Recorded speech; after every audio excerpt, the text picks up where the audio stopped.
Magandang umaga po muli sa inyong lahat. Ako pong muli si Pastor Bong, bumabati na isang mapagpalang Monday morning sa ating lahat. The book that we're gonna learn today, mga kapatid, is in the book of, Deuteronomy. The book of Deuteronomy. Ang ating pong biblical foundation for the book that we're gonna study today, this morning,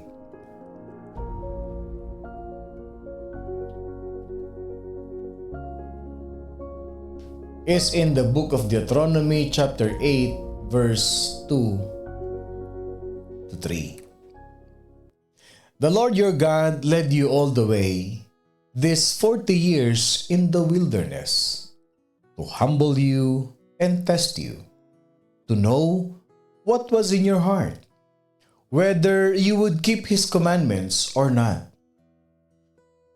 So He humbled you, allowed you to hunger, and fed you with manna, that He might make you know that man shall not live by bread alone, but every word that proceeds from the mouth of the Lord.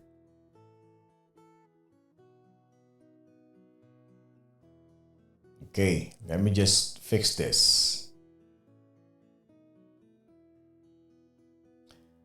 Sa verse po na ating binasa, mga kapatid, kung babasahin natin sa Tagalog, sarap kasing basahin sa Tagalog pag ating mas lalo nating natitikman yung sarap ng salita ng Diyos. Sa Tagalog po ito sa aklat ng Deuteronomy 8:2-3, mga kapatid. Alalahanin ninyo kung paano niya kayo pinatnubayan sa ilang wilderness yan sa loob ng 40 taon upang matuto kayong magpakumbaba. May lesson tayo dyan. Sometimes, dumadaan tayo sa buhay natin na tinatawag nating wilderness experience, na kung saan lahat ng meron tayo nawawala. Na kung saan, ano man ang ating pinagmamalaki, pinagmamayabang, we are so proud of, nawawala sa atin. Ang tawag dyan, wilderness experience. Ang purpose ni Lord kung bakit dinadala tayo sa wilderness experience ay upang matuto kayong magpakumbaba. Tuloy natin. Sinubok niya kayo kung susundin ninyo siya. Tinuruan nga kayong magpakumbaba, second time. Ginutom niya kayo bago binigyan ng mana, isang pagkaing hindi ninyo kilala ni ng inyong mga ninuno. Ginawa niya ito upang ipaunawa sa inyo na ang tao'y hindi lamang sa tinapay nabubuhay, kundi sa bawat salitang nagmumula sa bibig ni Yahweh. Ang ganda niyan. Alam niyo ba, dito pa lang marami na tayong matututunan. Dito pa lang. If we're just gonna dissect this, if we're just gonna hihimay-himayin natin itong verse na ito, marami sa atin, akala natin pag nasa atin na lahat ng bagay, stable na tayo. Kagaya ng message natin kahapon. Yung message natin kahapon, hindi porkit marami tayong pera, may assurance na tayo na hindi na tayo magkakaroon ng financial worries. Same thing. Minsan, pag ang tao nakamtan na ang lahat ng blessing sa buhay, nakakalimutan na ang Panginoon Diyos. And many of us, if we are so blessed in life, we tend to forget who blesses us. We tend to forget the blesser. Can I see an amen to that? Kung may kilala kang ganyan, na nung nakita mo nung hindi pa ganoon kaganda ang takbo ng buhay, ay napakasipag. Nakikita natin palagi sa gawain, nakikita natin sa simbahan. But when that time comes na ibinuhos na ni Lord, kasi talaga naman darating sa point ng buhay mo na ibubuhos ni Lord yung pagpapala sa iyo. Ang kailangan mo lang maghintay, magpakumbaba, sumunod sa Panginoon. Huwag niyo kakalimutan yan. Meron tayong tinatawag na fruitfulness ng buhay natin. Hindi lahat ng eksena ng buhay natin puro na lang pagtitiis at paghihirap. Tandaan natin palagi, ayaw ni Lord na hindi natin nare-receive, na-achieve ang pagpapala na inilaan niya sa atin. However, dadaan ka sa wilderness experience pag dumating ka na sa point na hindi ka na nagpapakumbaba sa Panginoon. or in worst situation, nakalimutan mo na kung saan nanggaling yung lahat ng meron ka. Huwag mo nang intayin dalhin ka ni Lord sa wilderness experience, because I'm telling you this, hindi mo magugustuhan. Hindi mo magugustuhan. However, that will be a great lesson for you. That will be a great lesson for you. Kasi ipakikita sa iyo ni Lord, hindi lang sa tinapay na bubuhay, kundi sa bawat salita ng Diyos. Huwag nating kakalimutan ang salita ng Diyos. Huwag nating isasawalang bahala ipagsasantabi ang salita ng Diyos sa buhay natin. Huwag nating kalilimutang makipag-usap, sumunod sa Panginoon. Huwag tayong magbabad dun sa sa tinapay. Yung physical bread na kung tawagin natin ay material things. Yun yung nire-represent niyan, mga kapatid. Kasi dapat nabubuhay tayo unang-una sa salita ng Diyos. Huwag niyong aalisin yan. Kung meron tayong dahilan, meron tayong reason why we still live, that is because of the Word of God. That is because the provision of God in our life. Huwag niyong ipagpapalit sa kahit na ang salita ng Diyos. Yan ang dahilan kung bakit tayo nagkaroon ng buhay. Yes.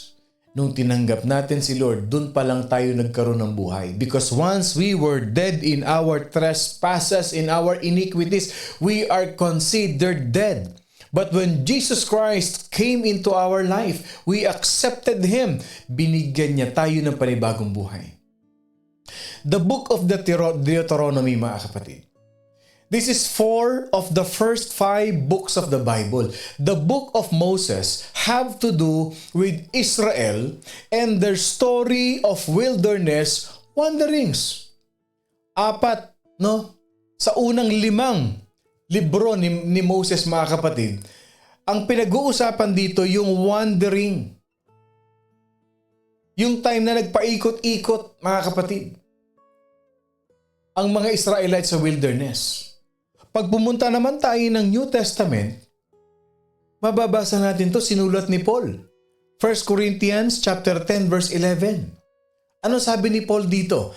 Nangyari yun sa kanila bilang babala, as a warning to others, and it is written upang tayo namang nabubuhay ngayong mga huling araw ay maturuan. Wow, ito na ang significance. Nangyari sa Old Testament, isinulat ni Paul. Basahin natin. 1 Corinthians 10 verse 11.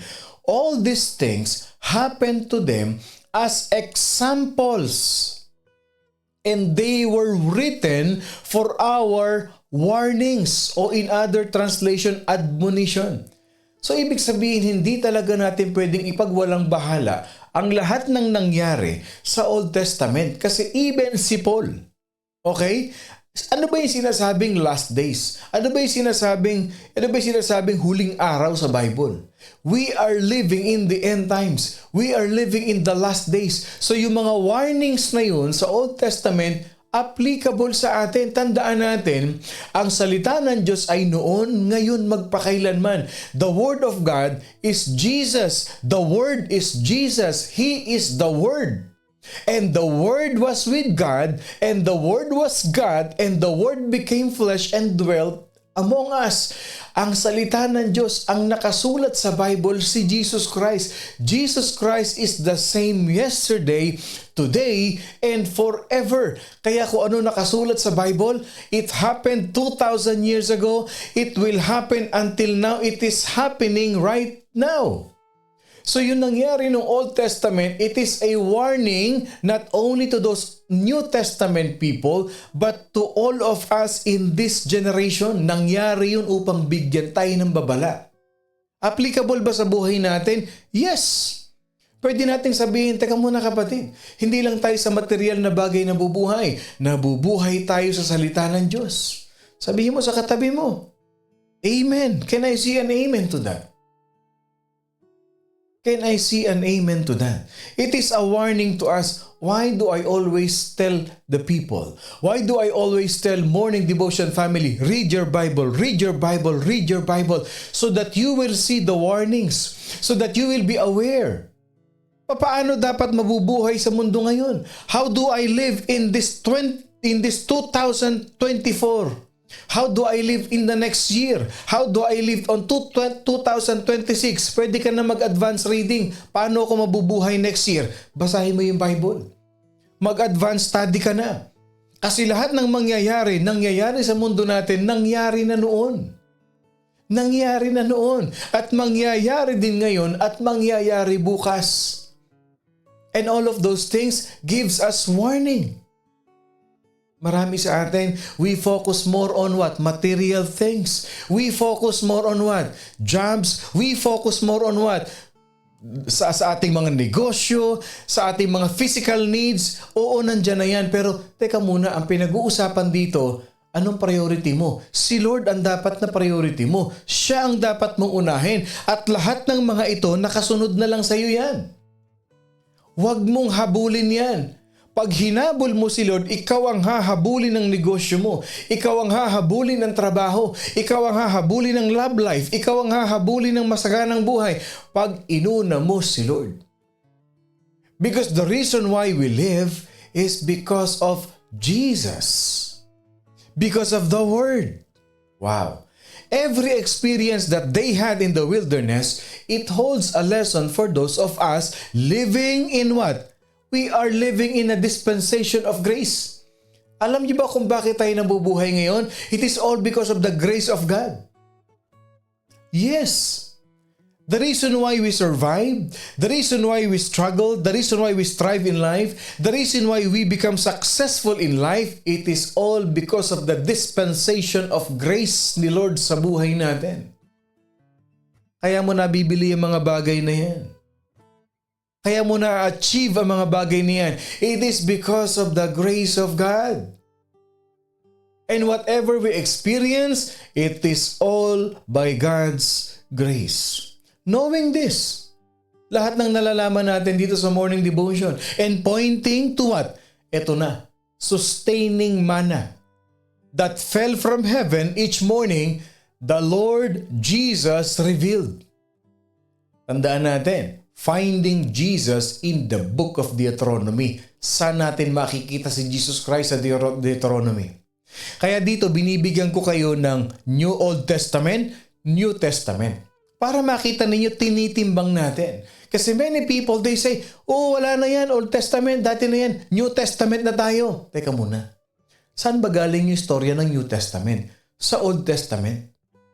The Old Testament has revealed in the New Testament. And the New Testament is hidden in the Old Testament.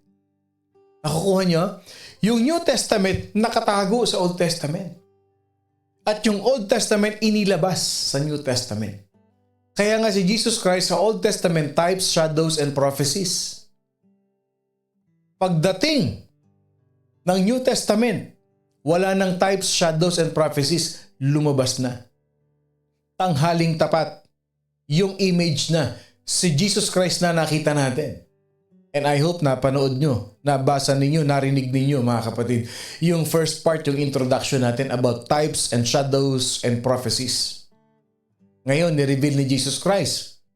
Yung nangyari sa Deuteronomy 8, basahin natin ang John chapter 6, 32 to 35. Ang aklat ni Juan, 6, 32 to 35. Anong sabi ni Jesus Christ dito? Moses did not give you the bread from heaven, but my Father gives you the true bread from heaven. Ito na.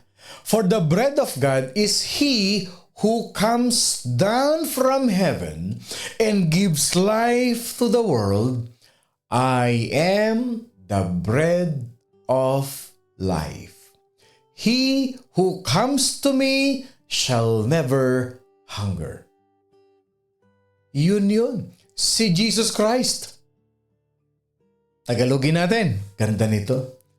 Sumagot si Jesus, pakatandaan ninyo, hindi si Moises ang nagbigay sa inyo ng tinapay na galing sa langit. Ang aking Ama ang nagbibigay sa inyo ng tunay na tinapay na galing sa langit. Sapagkat ang tinapay na galing sa Diyos ay ang bumaba mula sa langit na nagbibigay buhay sa sangkatauhan. Sumagot sila, Ginoo, bigyan po ninyo kami lagi ng tinapay na ito. Sinabi ni Jesus, Ako ang tinapay ng buhay. Ang lumalapit sa akin ay hindi na magugutom kailanman, at ang sumasampalataya sa akin ay hindi na mauuhaw kailanman. Let's stop from here. Alam ba ninyo, if we always crave for the physical bread, ano ibig sabihin nito? Hindi ba ninyo napapansin? Ang tao walang kasiyahan. Walang kasiyahan, ang tawag dyan, yan yung binibigay ni Lord na physical bread. Kahit ma-achieve mo ang lahat ng kasikatan, even you achieve all the fame in the world, even if you achieve all the material things in the world, kahit nasa iyo pa ang napakagandang bahay, napakagandang kotse, napakagandang alahas, lahat nasa iyo na, what will you feel? Hindi ka pa rin makontento eh. There is something inside of you that is longing at hindi mo alam kung ano yun. Yan yung tinapay ng mundo. Na kahit anong kain natin, kahit anong receive natin, nagugutom pa rin tayo. Pero, ang tinapay ng buhay, si Jesus Christ, pag tinanggap mo, pag kinain mo ang tinapay ng buhay, ano sabi ni Lord dito? Hindi ka magugutom kailanman. Hindi mo ba napansin, nung tinanggap mo si Jesus Christ, iba ang saya ng puso mo, and I see an amen to that. Iba na yung joy ng puso mo, yung parang hindi ka na naiinggit sa kanila. Bakit? Ewan ko kung bakit. Mula nung naging born again ako, mula nung tinanggap ko si Jesus sa puso ko, parang kontento na ako. Yung nagpe-praise ako, nagwo-worship ako, nung nagpe-pray ako, parang lahat nasa akin na eh. Because if you have Jesus, you have everything. Yun yung tinapay ng buhay. You will never be hungry again. Because Jesus Christ is the sufficiency. Oo, lalabas kayo. Kasama mo mga kaibigan mo. Iko-comfort ka nila. But at the end of the day, be honest. Bago ka matulog, nandun pa rin yung sakit. Pagising mo ng umaga, mabigat pa rin ang loob mo. Kasi gutom ka pa rin. But when you receive the bread of life, hindi ba napansin mo? Oo, may problema. But when you come to Jesus, you pray to Jesus, ninanamnam mo yung tinapay ng buhay, hindi ba napapangiti ka na? Kasi may Jesus ako. I have the bread of life. May buhay ako. May Jesus ako. Kaya ngayon dineclare natin kanina, Jesus is my comforter and my provider. Alam niyo itong mga Israelites na ito, it only took a month after passing through the Red Sea for the food supplies to run out of kasi ang dami nila eh. Isang buwan lang, ubos na yung baon nila, mga kapatid. Yes, because there are millions, hundreds of thousands of millions of Israelites, they are traveling towards Promised Land. So, ubos na yung pagkain nila. Ano nangyari? Hunger set in. Nagutom na sila. At alam natin na ang mga Israelites na ito, may bata, may senior, may semi-senior, may young ones, may mga young adults, lahat nandito na, nation to eh. Nung nagutom na sila, yung mga sanggol, nag-iiyakan na, yung mga bata, gugutom na kami, ang dami niyan, sabay-sabay yan. Ano nangyari? Ito mga magulang, ito mga Israelites, they were complaining. Kino-question na nila si Moses.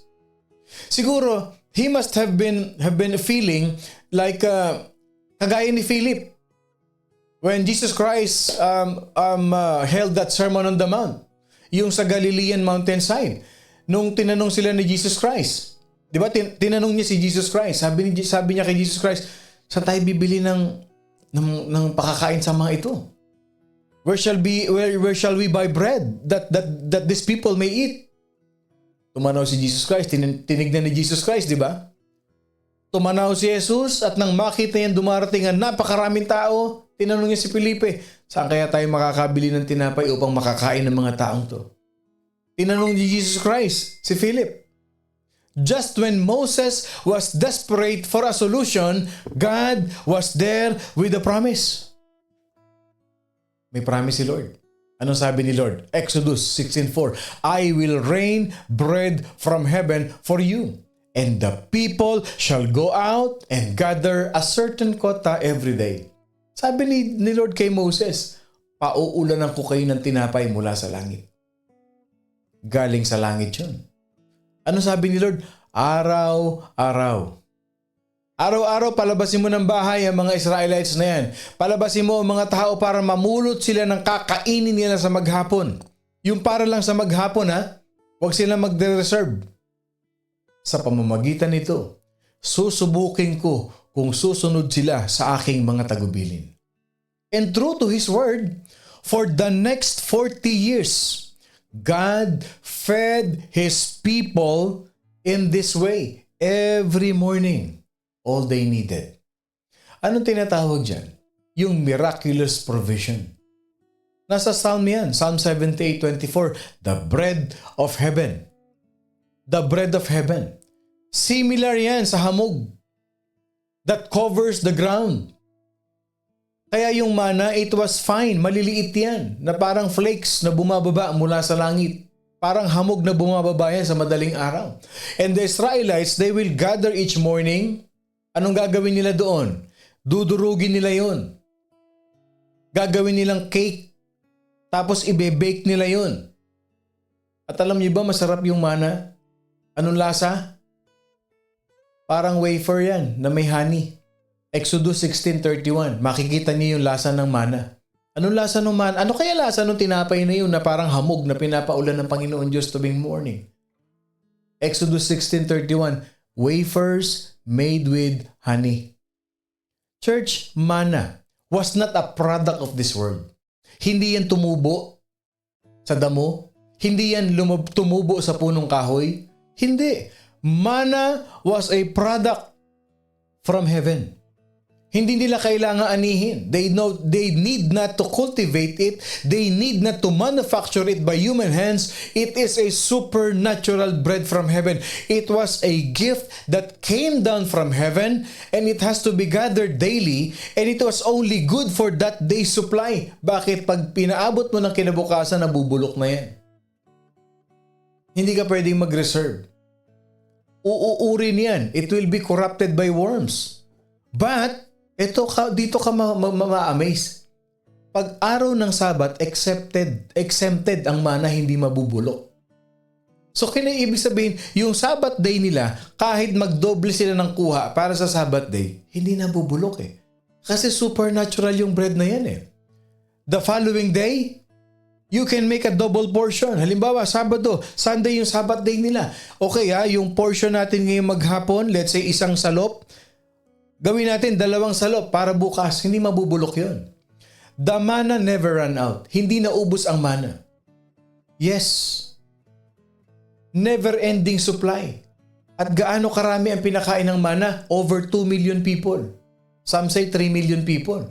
Ilang taon? 40 years. Until they cross the Jordan River and they began to feast. Saan? Sa milk and honey in the land of Canaan o yung promised land. There is so much behind those words of Christ. Napakaraming ibig sabihin nun. Yung John 6:35, I am the bread of life. Doon pa lang pinakikita na natin, si Jesus Christ hindi mauubos. Hindi mauubusan. Galing sa langit, ang tunay na mana, ang tunay na tinapay ng buhay ay galing sa langit. Yung mana na kinain ng mga Israelites galing sa langit. Diyos ang nag-provide. Same thing. Ang tumubos sa kasalanan natin para magkaroon tayo ng eternal life. Para hindi tayo maubusan ng buhay galing sa langit si Jesus Christ.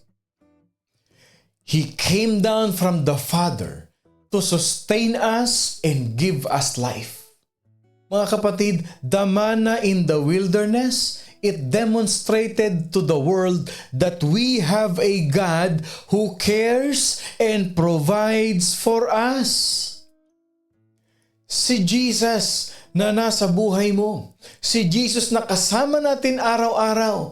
He is our comfort. He is our provider because He cares for us and He will never run out of care to us. He will never run out of His provision to us, mga kapatid. Just as the manna arrived supernaturally, so did Jesus Christ. He miraculously came down from the heaven, planted into the womb of a Jewish virgin, appeared in the Middle Eastern stable one star-filled night. Virgin birth. Ginaid ng star. Just as the manna had to be gathered and eaten by each individual. Yung mga Old Testament people, mga Israelites, yung manna kailangan nilang kunin araw-araw. Kainin araw-araw. Hindi ka pwedeng mag-reserve except Sabbath day ang following day. Ano ang significant nito sa buhay natin? Each of us, as individual, we must receive Jesus by faith through being born again. Kung yung mga Israelites na yun, they receive it every day. Just as this manna that we have, ang pangalan Jesus Christ, ganon din ang pangangailangan natin kay Jesus day by day sa buhay natin. Kailangan natin siya araw-araw ng buhay natin. Hindi mo pwedeng sabihin ganito, Lord, kung nagpe-pray ako ngayon ng 10 minutes, Lord, gagawin ko pong 20 minutes para bukas hindi na ako magpe-pray. Hindi ganun yung kapatid. Hindi. Ano ang prayer sa Matthew 6:11? Give us this day our daily bread. Hindi mo pwedeng sabihin, Lord, kahapon Sunday nag-church ako ha. Nag-pray ako sa iyo, Lord. Lord, i-cover mo na ako the whole week. Kasi ang susunod na prayer ko, Lord, sa susunod na Sunday na ulit, hindi ganoon yung kapatid. Every day, when we wake up, before we sleep, before we eat, ganun tayo, kapatid. We need to ask Jesus. Kaya kailan dapat tayong nananalangin ng taimtim sa Panginoon? Paggising sa umaga. Kasi yung buong umaga na yung kakain ka. Kaya sabi natin, give us this day our daily bread. Hindi mo pwedeng sabihin sa gabi, Lord, give me my night bread. Kaya tuloy lumolobo ka, ka-midnight snack mo. Hindi naman masama, pero itong portion na ito, itong panalangin na ito, give us this day our daily bread. Sa umaga pa lang, humingi ka na ng tinapay kay Lord. Lord, provision mo po. Ingatan mo po ako. Pagpasok ko po sa trabaho, ingatan mo po yung anak ko, ingatan mo po yung asawa ko, na, tinatanggap mo na yung tinapay ng buhay. Yesterday's victories never suffice for today's commitment. Yung tagumpay mo kahapon, it cannot assure your victory today. Kaya anong dapat gawin? Humingi araw-araw ng tagumpay sa Panginoon. Yes, with Jesus Christ, yung mercy ni Lord. And just as the manna that never runs out, kay Jesus Christ, unlimited supply ang alin. Pag na kay Jesus Christ ka, meron kang unlimited supply ng love, meron kang unlimited supply ng joy, meron kang unlimited supply ng peace. At lahat ng natitira, yung fruit of the Spirit, mamumunga ka araw-araw. Yun ang tinapay ng buhay. Si Jesus Christ na magbibigay sa iyo ng fruit of the Spirit. Yes, all these things happen to them as examples. And all of those were written for our warnings or admonition. Yung binasa natin kanina. So kagaya ng mga Jewish forefathers na yan of their faith, ganun din tayo. We have to look to God for our sustenance. We have to look to God for our salvation, which is what? Freely. And it is supernatural. Provided for us. Yes. Salvation, libre. Free. Yung provision ni Lord, free. All you have to do is what? Accept Him. Allow Him to move in your life. Because He is the one who called Himself the bread of life. Every piece of manna na kinakain ng mga Israelites, it is the voice of God. Every piece of manna that we receive from the Lord is the voice, the word of God. Kasi sinasabi natin ganito, pag tinatanggap natin yung daily bread natin, which is si Jesus Christ, siya yung tinapay ng buhay na nagpapalakas sa atin. He is the bread of life who comes down from heaven and gives life to each and every one of us. Kaya ang sabi ng verse, He who comes to me shall never hunger. Meron kang satisfaction. Meron kang sufficiency sa buhay mo. Hindi ka nagugutom, hindi ka nagkikrave sa maraming material na bagay kasi nasa iyo na si Jesus Christ. Church, Jesus is in all the books of the Bible. And where we can find Him here in the book of Deuteronomy, He is the bread of life. I hope and pray mga kapatid na meron na naman tayong natutunan sa ating finding Jesus in the book of Deuteronomy. Huwag niyong kakalimutan yan. Ang tao'y hindi lamang sa tinapay na bubuhay kung hindi sa bawat salita ng Panginoon Diyos na tumatanim sa puso at isipan natin. Ang panalangin ko po, lahat tayo, we receive day by day the bread that comes from heaven that gives life to us. Tayo po'y manalangin. Maraming salamat, Panginoon Diyos, sa umagang kay ganda na muli, napakaraming tinapay ang natanggap namin sa morning devotion. Napakalakas ng bawat isa dahil hindi lamang sa physical bread or sa material things kami dapat na mag-focus, Panginoon, but we need to focus and receive day by day the bread of life which is your word. The bread of life which is you alone, Jesus Christ. Because when we have you, we have everything. But if we don't have you, we have nothing. Wala kami maipagmamalaki, Panginoon. Dahil ang lahat ng meron kami, it is all by your grace. Salamat, Panginoon, for feeding us every day. Thank you, Lord God, for giving us life every day. Natututo kami maging contentment, Panginoon Diyos. Natututo kami maging sufficient, Lord God, sa lahat ng pangangailangan namin. Truly, you are amazing. We love you, we honor you, and we receive your provision to all morning devotion family. In the name of the Father, the Son, and of the Holy Spirit. In Jesus' name, we all pray, and all God's people say, Amen and Amen and Amen. Magandang umaga pong muli sa inyong lahat. Ako pong muli si Pastor Bong bumabati ng isang mapagpalang Monday morning sa ating lahat.